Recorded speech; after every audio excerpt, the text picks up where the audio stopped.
देखो आज खाइबार कौन अच्छी अरुआ भात पनीर पोटल आलू बेसन मिसिकी एटा है तरकारी गोटे साइड टे खट्टा आईटा डाली साधा डाली एटा साग पड़ी तरकारी साग तरकारी होटा खीरी।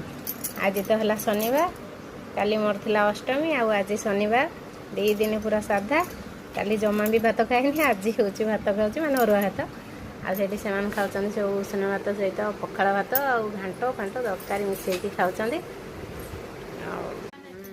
आज खाइबार मोर ये साधा खाऊँ बोली एडे अलग बस खाऊँ मंदिर खाଇବା ଆସିଛି ପୁରା ଟେଷ୍ଟି।